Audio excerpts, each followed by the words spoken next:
ये कहानी शुरू होती है एक सुनसान हाईवे से, जहाँ दो गाड़ी आपस में टकराते हैं और फिर एक तेज धमाका होता है। दो व्यक्ति डरते डरते नीचे उतरते हैं। इसके बाद उन्होंने देखा एक हरे कलर का एलियन जो अपना पजामा झड़ाते हुए कहता है, हाय ब्रो, टेंशन मत लेना, मैं एक एलियन हूँ। अब सोचिए अगर एलियन इतना चिल हो तो ये कहानी कितनी मजेदार होगी। ये कहानी एक पॉल नाम के एलियन की है जो 60 सालों से पृथ्वी पर फंसा हुआ है। तो कहानी को एंड तक जरूर देखिएगा। कहानी की शुरुआत में हमें एक तारा नाम की बच्ची और उसके डॉगी पॉल को दिखाया जाता है। पॉल भौंकते हुए तेजी से घर से बाहर निकलता है। तारा भी उसका पीछा करते हुए घर से बाहर आती है। तब आसमान में देखती है एक बड़ा सा एलियन शिप जो उनकी तरफ आ रहा था। फिर वो जोर से चिल्लाती है और यहाँ से सीन शिफ्ट होता है 60 साल बाद, जहाँ हमें ग्रीम और क्लाइव को दिखाया जाता है। ये दोनों कॉमिक बुक के जबरदस्त फैन, साई-फाई के पक्के दीवाने हैं और बाकी लोगों से काफी अलग है। ये दोनों इंग्लैंड से अमेरिका आए हैं सिर्फ घूमने के लिए।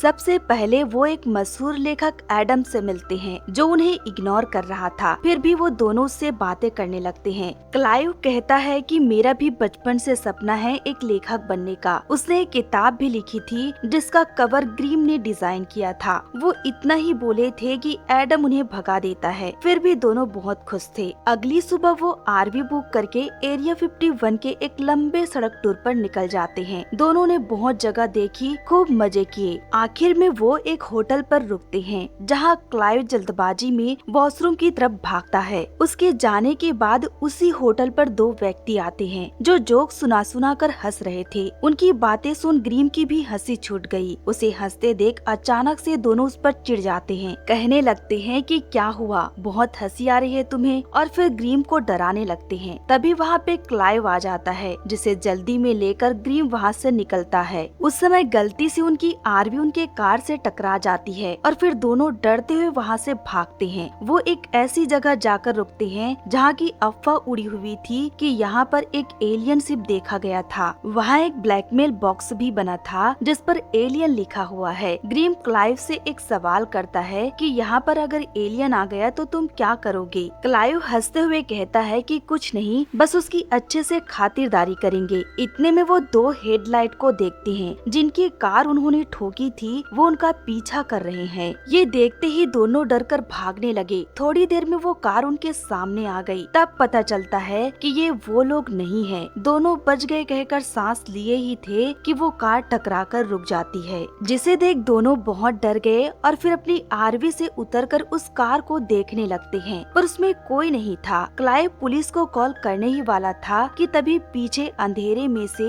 एक आवाज आती है कि ऐसा ना ही करो तो ठीक होगा। और फिर एक ग्रीन कलर का एलियन बाहर आता है ये कहते हुए कि अपना कॉल काट दो। उसे देखते ही क्लाइव हंसते हुए बेहोश हो जाता है। उसे अपनी पैंट भी गीली कर डाली थी। वो एलियन इंसानों की तरह बोल रहा था। वो अपना नाम पॉल बताता है। ग्रीम भी डरते डरते अपने बारे में बताता है और कहता है कि क्या तुम एक एलियन हो। पॉल कहता है कि हाँ, मैं एक एलियन हूँ, मुझसे डरो मत यार, मुझे तुम्हारी मदद चाहिए। मैं बहुत बड़ी मुसीबत में हूँ, अगर तुम मेरी मदद नहीं करोगे तो मैं यहीं मर जाऊंगा। उसकी बातें सुन ग्रीम को उसकी मदद करनी पड़ी। वो उसे अपनी आरवी में बिठाकर अपने साथ ले गए। उनके जाने के बाद वहाँ एक सरकारी एजेंट जोइल आता है। पॉल उन्हीं से भाग रहा है। वो पॉल को वहाँ पर ना देखकर अपनी एक लेडी बॉस के पास कॉल करता है और पॉल के बारे में बताता है कि वो भाग निकला। पहियों के निशान देख उसे ये भी पता चल चुका था कि उसने किसी से लिफ्ट लिया है। लेडी बॉस उसकी मदद के लिए दो और व्यक्ति भेजती है जिन्हें बताना नहीं है कि वो किसका पीछा कर रहे हैं, क्योंकि ये बात फैल गई तो मुश्किल हो सकता है। वो पॉल को जल्द से जल्द ढूंढना चाहते हैं क्योंकि हाल ही में पॉल ने अपने प्लेनेट पर मैसेज किया था। इधर वेन में जैसे ही क्लाइव की आँख खुली तो वो अपने सामने पॉल को देखता है और फिर उस पर हमला कर देता है, जिसे ग्रीम समझाकर शांत करता है कि ये एक अच्छा एलियन है और इसका नाम पॉल है, यह हमें कुछ नहीं करेगा। वहीं पॉल ये कहने लगा, लोग मुझे देखकर बेहोश क्यों हो जाते हैं। पिछले 60 सालों से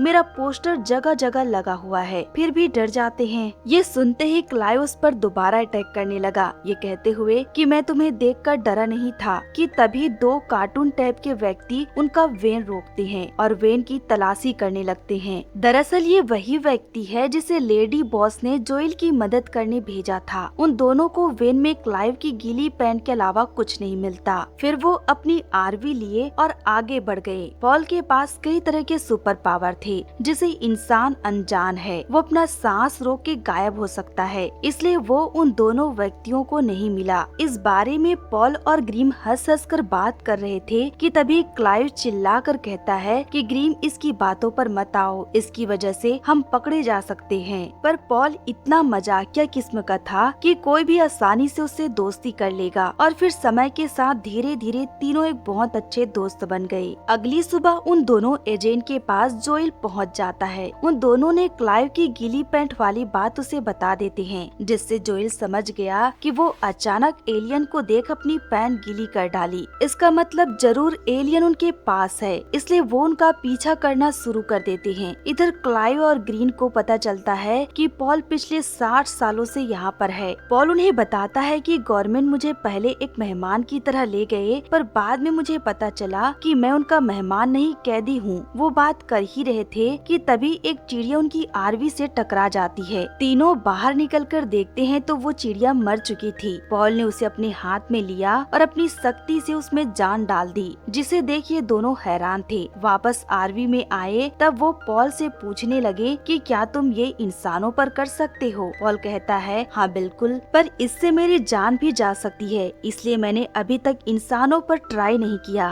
फिर तीनों मजे करते हुए आगे बढ़े। न जाने पॉल उन्हें कहाँ ले जा रहा था। ग्रीम ने पॉल की ड्राइंग भी बनाई। फिर तीनों आराम करने के लिए एक जगह पार्ली आरवी पार्क पर रुकते हैं। उस जगह के ऑनर थे एक लड़की रूथ और उसके पिता। रूथ की एक आंख खराब हो चुकी है। जिस दौरान वो उनका पासपोर्ट लेने आती है, वहीं ग्रीम उसे पसंद करने लगता है और ये देखकर क्लाइव जेलस हो रहा था। वहीं रात को क्लाइव पॉल से पूछता है कि तुम यहाँ क्यों आए थे। पॉल बताता है कि मैं एक साइंस मिशन पर निकला था, पर मेरी शिप यहीं क्रैश हो गई। तब मुझे एक लड़की तारा ने बचाया। ये उसी बच्ची की बात कर रहा था जिसे हमने कहानी के शुरुआत में देखा था। वो इतने सालों से गवर्नमेंट के साथ काम करता रहा। जब उन्हें पॉल की पावर समझ नहीं आई कि वो कैसे जीवों को जिंदा कर सकता है, तो वो उसे समझने के लिए उस पर रिसर्च करना चाहा। इसलिए पॉल वहाँ से भाग निकला और फिर इन दोनों से मिला। खुशी की बात ये थी कि अब वो उनके चंगुल से भाग निकला है। फिर तीनों एंजॉय करते हुए डांस करने लगे। उनका म्यूजिक सुन रूथ उनकी तरफ आ रही थी। वो केवल पॉल का पैर देखी थी कि उनके पिता आवाज लगाते हैं और फिर रूथ वापस चली जाती है। जैसे ही सुबह हुआ कि रूथ दरवाजा खटखटाती है और उनके वेन में घुस जाती है और उनसे कहने लगती है कि आपका तीसरा दोस्त कहाँ है, कल मैंने उसका पैर देखा था। और फिर तभी वो पॉल को देख लेती है और उसे देखते ही बेहोश होकर गिर गई। अब इन्हें रूथ को अपने साथ ले जाना होगा, नहीं तो ये पुलिस को सब कुछ बता देगी। पॉल क्लाइव का पासपोर्ट वापस लेने चुपके से रूथ के घर जाता है और जब वो वापस आ रहा था कि उसके पिता उसे देख लेते हैं और फिर बंदूक पकड़कर उसके पीछे पड़ जाते हैं। तीनों को जल्दबाजी में रूथ को लेकर भागना पड़ा। ये देख उसके पिता तुरंत पुलिस को कॉल करते हैं। वहाँ पुलिस की जगह जोएल पहुँचता है अपनी टीम के साथ। उन्हें देखकर रूथ के पिता चिल्लाते हुए कहते हैं कि मैंने गवर्नमेंट को नहीं पुलिस को बुलाया था। फिर वो उसे एलियन के बारे में नहीं बताते, बस इतना कहते हैं कि 2 शैतान मेरी बेटी को लेकर चले गए।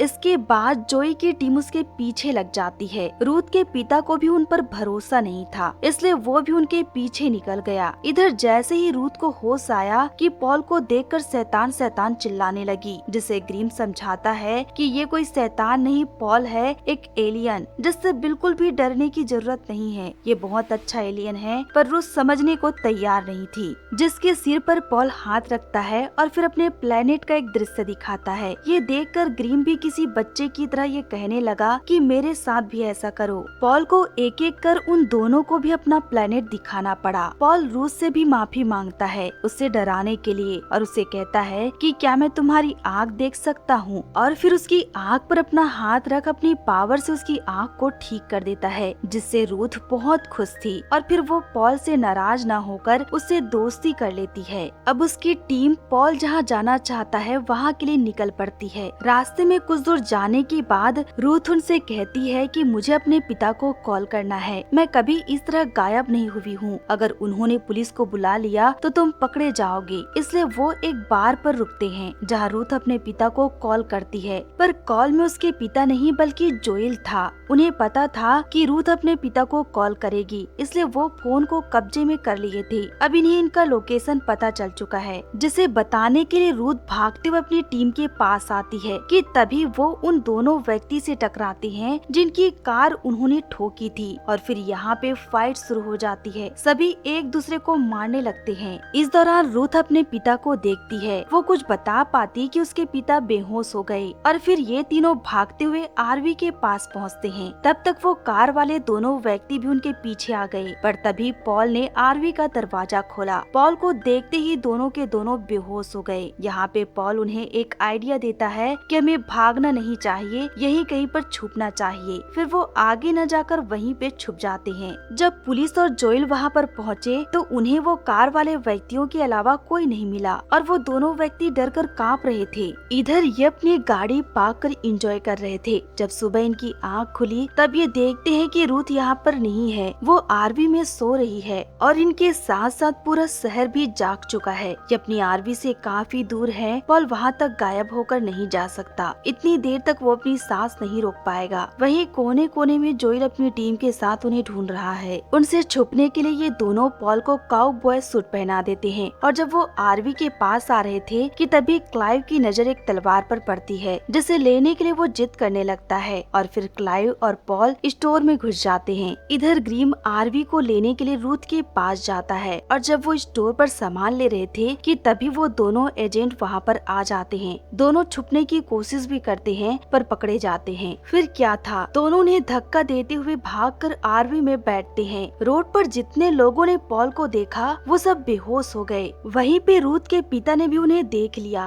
और फिर वो उनका पीछा करने लगे। इधर वो दोनों एजेंट दौड़कर जोएल के पास जाते हैं और पॉल के बारे में बताते हैं कि हमने उसे देखा। इसके साथ उन दोनों को ये भी पता चल चुका था कि वो एक एलियन का पीछा कर रहे हैं। जोएल उन्हें धमका कर कहता है कि यहाँ से मैं अकेले जाऊंगा, मेरा पीछा मत करना, वापस बेस पर जाओ। और ये बोलकर वो भी उनके पीछे लग जाता है। यहाँ पर ये लोग अपनी आरवी को एक बड़े से पोस्टर के पीछे लाकर खड़ा कर देते हैं, जिससे वो उन्हें देख नहीं पाते और आगे निकल जाते हैं। इसके बाद पॉल सभी से कहता है कि अब ये बहुत खतरनाक होते जा रहा है, यहाँ से मुझे अकेले जाना होगा, तुम लोग वापस जाओ। पर ये तीनों तय करते हैं कि आखिर तक पॉल का साथ देंगे। इसके बाद उनकी नजर पास वाले फटाकों की दुकान पर पड़ती है, जहाँ से ग्रीम और क्लाइव फटाका चुराकर भाग निकलते हैं। ये उनकी सबसे बड़ी गलती थी। दुकानदार पुलिस को कॉल करता है। फिर ये बात लेडी बॉस के पास पहुँची, जो तुरंत जोएल को कांटेक्ट करती है और उनके लोकेशन के बारे में बताती है, जिससे जोएल तुरंत पीछे मुड़ जाता है। वहीं उनके दोनों एजेंट मना करने के बावजूद जोएल के पीछे पीछे आ रहे थे। इधर पॉल उन्हें एक घर के पास ले आता है। उस घर पर एक बूढ़ी औरत थी जो पॉल को देखकर हैरान हो जाती है और उसे डांटने लगती है कि इतने सालों से तुम कहाँ थे, लोग मुझे पागल कहकर चिढ़ाते हैं। दरअसल ये वही बच्ची तारा है जो 60 सालों बाद पॉल को वापस मिली। वो सभी को बताती है कि पॉल को मैंने स्पेसशिप से बचाकर बाहर निकाला, उसका ख्याल रखा और पॉल का नाम भी तारा ने ही रखा था। बाद में सरकार आकर पॉल को ले गई और तारा को झूठा साबित कर दिया कि उसने कुछ नहीं देखा। जब वो किसी को पॉल के बारे में बताती तो लोग उसे पागल समझते। आगे सब के लिए पॉल उससे माफी मांगता है और उसका फेवरेट टेडी बियर लाकर देता है, जिससे तारा बहुत खुश थी। पर उनका घर चारों तरफ से घिर चुका था। पीछे वो दोनों एजेंट है और सामने जोएल। अचानक उसके घर पर धुआं फैलने लगा, जिस कारण उन्हें दरवाजा खोलना पड़ा।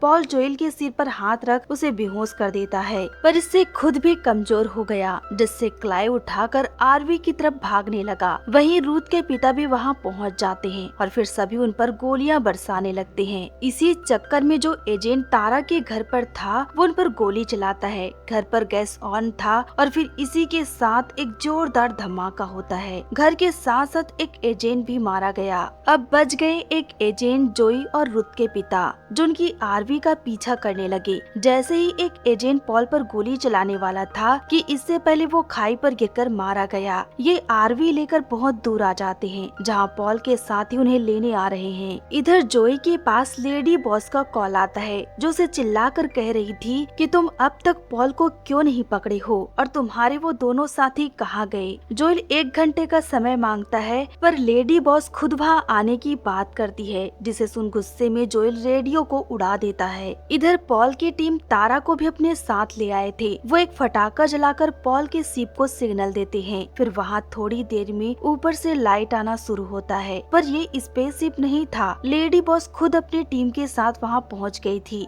और जैसे ही वो डरा धमकाकर पॉल को पकड़ने वाली थी कि पीछे से जोएल वहाँ आकर उसके सारे गार्ड पर गोली चला देता है। ये देख लेडी बॉस उसके कंधे पर गोली मारती है और उसे पूछती है कि तुम ऐसा क्यों कर रहे हो। तब हमें पता चलता है कि जोएल ही वो सरकारी एजेंट है जिसने पॉल को भागने में मदद की। वो पॉल का एक अच्छा दोस्त है और उसी के साथ है। ये जानने के बाद सभी एक एक कर लेडी बॉस पर हमला कर उसे बेहोश कर देते हैं। अब सब कुछ ठीक था, पॉल का रास्ता साफ हो चुका था। इतने में रूथ के पिता कहीं से आ जाते हैं और बिना कुछ समझे पॉल पर गोली चला देते हैं। उसे बचाने के लिए ग्रीम सामने आता है और गोली उसे लग जाती है। ये देख सभी डर गए थे, ग्रीम मर चुका था। रूथ के पिता भी कह रहे थे कि ये मैंने क्या कर डाला। तभी पॉल अपनी जान की परवाह न करके ग्रीम को अपनी पावर देकर जिंदा किया। थोड़ी देर बाद पॉल भी होश में आ गया, पर पीछे गन ताने लेडी बॉस खड़ी थी। वो गोली चलाने ही वाली थी कि अचानक स्पेसशिप उसके ऊपर आकर खड़ी हो गई और वो मारी गई। अब सब कुछ ठीक हो चुका था। आखिर में पॉल के जाने से पहले सभी उनके साथ एक फोटो लेते हैं। फिर पॉल ग्रीम, क्लाइव, जोएल और रूथ को गले लगाकर कहता है